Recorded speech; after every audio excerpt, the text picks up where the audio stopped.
केवल एक थप्पड़ लेकिन नहीं मार सकता। यह वाक्य किसी फिल्म का मात्र एक डायलॉग नहीं बल्कि विभिन्न समाजों की बदरंग हकीकत को भी उजागर करता है। घरेलू हिंसा दुनिया के लगभग हर समाज में मौजूद है। इस शब्द को विभिन्न आधारों पर वर्गीकृत किया जा सकता है, जिनमें पति या पत्नी, बच्चों या बुजुर्गों तथा ट्रांसजेंडरों के खिलाफ हिंसा के कुछ उदाहरण प्रत्यक्ष रूप से सामने हैं। पीड़ित के खिलाफ हमलावर द्वारा अपनाई जाने वाली विभिन्न प्रकार की गतिविधियों में शारीरिक शोषण, भावनात्मक शोषण, मनोवैज्ञानिक दुर्व्यवहार या वंचितता, आर्थिक शोषण, गाली गलौज, ताना मारना आदि शामिल है। घरेलू हिंसा न केवल विकासशील या अल्प विकसित देशों की समस्या है बल्कि यह विकसित देशों में भी बहुत प्रचलित है। घरेलू हिंसा हमारे शुद्ध सभ्य समाज का प्रतिबिंब है।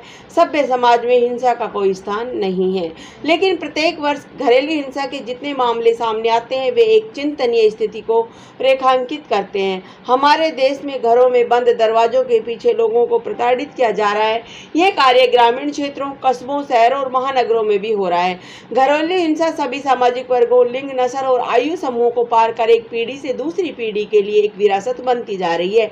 इस वीडियो में घरेलू हिंसा के कारणों, समाज और बच्चों पर पड़ने वाले प्रभाव तथा समस्या समाधान के उपाय तलाशने का प्रयास किया जाएगा।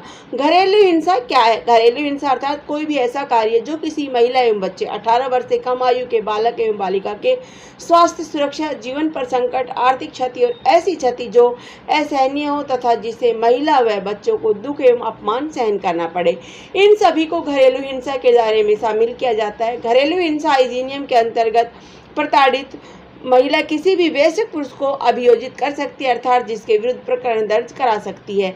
भारत में घरेलू हिंसा के विभिन्न रूप। भारत में घरेलू हिंसा अधिनियम 2005 के अनुसार घरेलू हिंसा के पीड़ित के रूप में महिलाओं के किसी भी रूप तथा 18 वर्ष से कम आयु के बालक एवं बालिका को संरक्षित किया गया है। भारत में घरेलू हिंसा के विभिन्न रूप है। महिलाओं के विरुद्ध घरेलू हिंसा: किसी महिला को शारीरिक पीड़ा देना जैसे मारपीट करना, धकेलना, ठोकर मारना, किसी वस्तु से मारना या किसी अन्य तरीके से महिला को शारीरिक पीड़ा देना, महिला को अश्लील साहित्य या अश्लील तस्वीरों को देखने के लिए विवश करना, बलात्कार करना, दुर्व्यवहार करना, अपमानित करना, महिला की पारिवारिक और सामाजिक प्रतिष्ठा को आहत करना, किसी महिला या लड़की को अपमानित करना, उसके चरित्र पर दोषारोपण करना, उसकी शादी इच्छा के विरुद्ध करना, आत्महत्या की धमकी देना, मौखिक दुर्व्यवहार करना आदि। United nation population fund report के अनुसार लगभग 2/3 विवाहित भारतीय महिलाएं घरेलू हिंसा की शिकार है और भारत में 15 से 49 आयु वर्ग की 70% विवाहित महिलाएं पिटाई, बलात्कार या जबरन यौन शोषण का शिकार है। पुरुषों के विरुद्ध घरेलू हिंसा: इस तथ्य पर कोई प्रश्न चिन्ह नहीं है कि महिलाओं के खिलाफ घरेलू हिंसा एक गंभीर और बड़ी समस्या है, लेकिन भारत में पुरुषों के खिलाफ भी घरेलू हिंसा धीरे धीरे बढ़ रही है। समाज में पुरुषों का वर्चस्व यह विश्वास दिलाता है कि वे घरेलू हिंसा के प्रति संवेदनशील नहीं है। हाल ही में चंडीगढ़ और शिमला में सैकड़ों पुरुष इकट्ठा हुए जिन्होंने अपनी पत्नियों और परिवार के अन्य सदस्यों द्वारा उनके खिलाफ की जाने वाली घरेलू हिंसा के बचाव और सुरक्षा की गुहार लगाई थी। बच्चों के विरुद्ध घरेलू हिंसा: हमारे समाज में बच्चों और किशोरों को भी घरेलू हिंसा का सामना करना पड़ता है। वास्तव में हिंसा का यह रूप महिलाओं के खिलाफ हिंसा के बाद रिपोर्ट किए गए मामलों की संख्या में दूसरा है। शहरी और ग्रामीण क्षेत्रों तथा भारत में उच्च वर्ग और निम्न वर्ग के परिवारों में इसके स्वरूप में बहुत भिन्नता है। शहरी क्षेत्रों में यह अधिक निजी और घरों की 4 दीवारों के भीतर छिपा हुआ है। बुजुर्गों को विरुद्ध घरेलू हिंसा: घरेलू हिंसा के इस स्वरूप से तात्पर्य उस हिंसा से है जो घर के बूढ़े लोगों के साथ अपने बच्चों और उनके परिवार के अन्य सदस्यों द्वारा की जाती है। घरेलू हिंसा की श्रेणी भारत में अत्यधिक संवेदनशील होती जा रही है। इसमें बुजुर्गों के साथ मारपीट करना, उनसे अत्यधिक घरेलू काम कराना, भोजन आदि न देना तथा उन्हें शेष पारिवारिक सदस्यों से अलग रखना शामिल है। घरेलू हिंसा के कारण: महिलाओं के प्रति घरेलू हिंसा का मुख्य कारण है मूर्खतापूर्ण मानसिकता है कि महिलाएं पुरुषों की तुलना में शारीरिक और भावनात्मक रूप से कमजोर होती है। प्राप्त दहेज से असंतुष्टि, साथी के साथ बहस करना, उसके साथ यौन संबंध बनाने से इनकार करना, बच्चों की उपेक्षा करना, साथी को बताए बिना घर से बाहर जाना, स्वादिष्ट खाना न बनाना शामिल है। विवाहिता संबंधों से लिप्त होना, ससुराल वालों की देखभाल न करना, कुछ मामलों में महिलाओं में बांझपन भी परिवार के सदस्यों द्वारा उन पर हमले का कारण बनता है। पुरुषों के प्रति घरेलू हिंसा के कारणों में पुरुषों की पर्याप्त कमाई, विभेदतर संबंध, घरेलू गतिविधियों में पत्नी की मदद नहीं करना है, बच्चों को उचित देखभाल नहीं करना, पति पत्नी के परिवार को गाली देना, पुरुषों का बांझपन आदि कारण है। बच्चों के साथ घरेलू हिंसा के कारणों में माता पिता की सलाह और आदेशों की अवहेलना, पढ़ाई में खराब प्रदर्शन या पड़ोस के अन्य बच्चों के साथ बराबरी पर नहीं होना, माता पिता और परिवार के अन्य सदस्यों के साथ बहस करना आदि हो सकते हैं। ग्रामीण क्षेत्रों में बच्चों के साथ घरेलू हिंसा के कारणों में बाल श्रम, शारीरिक शोषण या पारिवारिक परंपराओं का पालन न करने के लिए उत्पीड़न, उन्हें घर पर रहने के लिए मजबूर करना और उन्हें स्कूल जाने की अनुमति न देना आदि हो सकते हैं। गरीब परिवारों में पैसे पाने के लिए माता पिता द्वारा मंद बुद्धि बच्चों के शरीर के अंगों को बेचने की खबरें मिली है। यह घटना बच्चों के खिलाफ क्रूरता और हिंसा की उच्चता को दर्शाता है। वृद्ध लोगों के खिलाफ घरेलू हिंसा के मुख्य कारणों में बूढ़े माता पिता के खर्चों को झेलने में बच्चे झिझकते हैं, वे अपने माता पिता को भावनात्मक रूप से पीड़ित करते हैं और उनसे छुटकारा पाने के लिए उनकी पिटाई करते हैं। विभिन्न अवसरों पर परिवार के सदस्यों की इच्छा के विरुद्ध कार्य करने के लिए उन्हें पीटा जाता है। बहुत ही सामान्य कारणों में से एक संपत्ति हथियाने के लिए दी गई यातना भी शामिल है।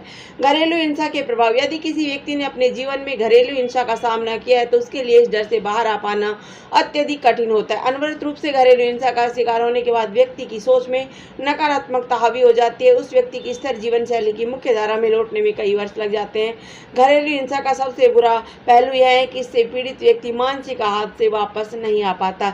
ऐसे मामलों में अक्सर देखा गया है कि लोग या तो अपना मानसिक संतुलन खो बैठते या फिर अवसाद का शिकार हो जाते हैं। घरेलू हिंसा की यह सबसे खतरनाक और दुखद स्थिति है कि जिन लोगों पर हम इतना भरोसा करते हैं और जिनके साथ रहते हैं, जब वही हमें इस तरह का दुख देते हैं तो व्यक्ति का रिश्तों पर से विश्वास उठ जाता है और वह स्वयं को अकेला कर लेता है। कई बार इस स्थिति में लोग आत्महत्या तक कर लेते हैं। घरेलू हिंसा का सबसे व्यापक प्रभाव बच्चों पर पड़ता है।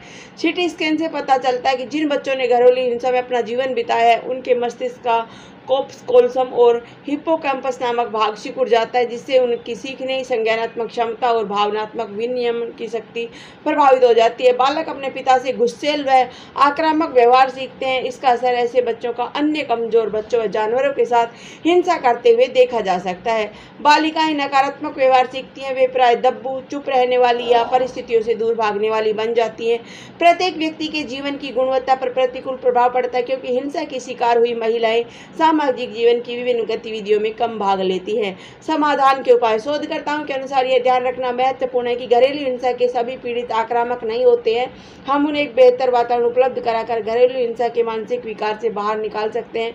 भारत अभी तक हमलावरों की मानसिकता अध्ययन करने, समझने और उसमें बदलाव लाने का प्रयास करने के मामले में पिछड़ रहा है। हम अभी तक विशेषज्ञ द्वारा प्रचलित इस दृष्टिकोण को मोटे तौर पर अनदेखी कर रहे हैं कि महिलाओं और बच्चों के साथ होने वाली हिंसा और भेदभाव को सही मायनों में समाप्त करने के लिए हमें पुरुषों को न केवल समस्या का एक कारण बल्कि उन्हें इस मसले के समाधान के अविभाज्य अंग के तौर पर देखना होगा। सुधार लाने के लिए सबसे पहले कदम के तौर पर यह आवश्यक होगा कि पुरुषों और महिलाओं के खिलाफ रखने के स्थान पर पुरुषों को इस समाधान का भाग बनाया जाए। मर्दानगी की भावना को स्वस्थ मायनों में बढ़ावा देने और पुराने घिसे पिटे ढर्रे से छुटकारा पाना अनिवार्य होगा। सरकार ने महिलाओं और बच्चों को घरेलू हिंसा से संरक्षण देने के लिए घरेलू हिंसा अधिनियम 2005 को संसद में पारित करा है। इस कानून में निहित सभी प्रावधानों का पूर्ण लाभ प्राप्त करने के लिए यह समझना जरूरी है कि पीड़ित कौन है। यदि आप एक महिला है और रिश्तेदारों में कोई व्यक्ति आपके प्रति दुर्व्यवहार करता है तो आप इस अधिनियम के तहत पीड़ित हैं। मानसिक स्वास्थ्य अधिनियम 2017 द्वारा भारत मानसिक स्वास्थ्य के प्रति गंभीर हो गया है, लेकिन इसे और अधिक प्रभावशाली बनाने की आवश्यकता है। नीति निर्माताओं और घरेलू हिंसा से उभरने वाले परिवारों को पेशेवर मानसिक स्वास्थ्य सेवाओं का लाभ उपलब्ध कराने के लिए तंत्र विकसित करने की जरूरत है। सरकार ने वन स्टॉप सेंटर जैसी योजनाएं प्रारंभ की है, जिनका उद्देश्य हिंसा की शिकार महिलाओं की सहायता के लिए चिकित्सीय, कानून और मनोवैज्ञानिक सेवाओं की एकीकृत रेंज तक उनकी पहुंच को सुगम व सुनिश्चित करता है। महिलाओं के साथ होने वाली हिंसा के बारे में जागरूकता फैलाने के लिए लोग इंडिया में लड़के रुलाते नहीं अभियान चलाया, जबकि वैश्विक बाल अधिकार संगठन ब्रेक थ्रू द्वारा घरेलू हिंसा के खिलाफ बेल बजाओ अभियान चलाया गया। ये दोनों ही अभियान महिलाओं के साथ होने वाली घरेलू हिंसा से निपटने के लिए निजी स्तर पर किए गए शानदार प्रयास थे। निष्कर्ष, यदि हम सही मायनों में महिलाओं के विरुद्ध हिंसा से मुक्त भारत बनाना चाहते हैं तो वक्त आ चुका है कि हमें एक राष्ट्र के रूप में सामूहिक तौर पर इस विषय पर चर्चा करनी चाहिए। एक अच्छा तरीका यह हो सकता है कि हम राष्ट्रव्यापी, अनवरत तथा समृद्ध सामाजिक अभियान की शुरुआत करें। धन्यवाद।